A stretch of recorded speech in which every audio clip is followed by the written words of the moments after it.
Les records dégringolent dans la Transat anglaise. Hier, Philippe Poupon a bouclé 5500 km en 10 jours, 9 heures, 15 minutes et 9 secondes, très exactement, soit 6 jours de moins que son précédent record. Aujourd'hui, c'est Olivier Moussy, un autre Français, qui a franchi dignement la ligne d'arrivée. Il était très fatigué quand même.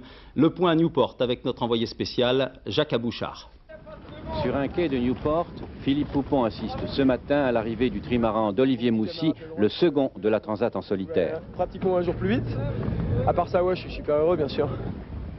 Poupon avait coupé la ligne d'arrivée 19 heures avant son suivant immédiat au terme d'une chevauchée de 5500 km avec au bout un record. Il a pulvérisé de 16 à 10 jours la durée de la traversée de l'Atlantique en solitaire dans le sens Europe-États-Unis. C'était hier à Newport où tous les mordus de la voile s'étaient donné rendez-vous pour accueillir dans une atmosphère de liesse le navigateur français. Bouquet de fleurs, champagne, baiser au vainqueur et même quelques notes de la Marseillaise sur un air de jazz.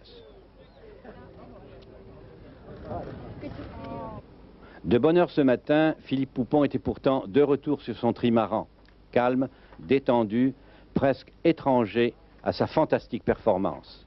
Cette première nuit à terre, ça n'a pas été trop dur? Pas trop dur, non, je me suis écroulé tout de suite hier soir, là j'étais très fatigué en arrivant. Quels ont été les moments les plus pénibles, les plus éprouvants pendant la traversée, s'il y en a eu?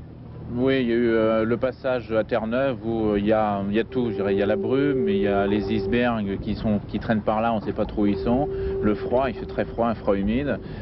Et puis l'arrivée ici sur les États-Unis où il y a beaucoup de bateaux de pêcheurs et c'est un grand danger pour nous parce qu'il faut être en veille permanente, on ne peut pas s'endormir 5 minutes, sinon on peut frapper un bateau. À Newport, Philippe Poupon a retrouvé ses parents venus, disent-ils, encourager le petit. Lui regarde déjà vers le large, avec au mois d'août la course Québec-Saint-Malo, puis, pour plus tard, une forte envie de taquiner le record de traversée de l'Atlantique d'ouest en est en moins de 7 jours.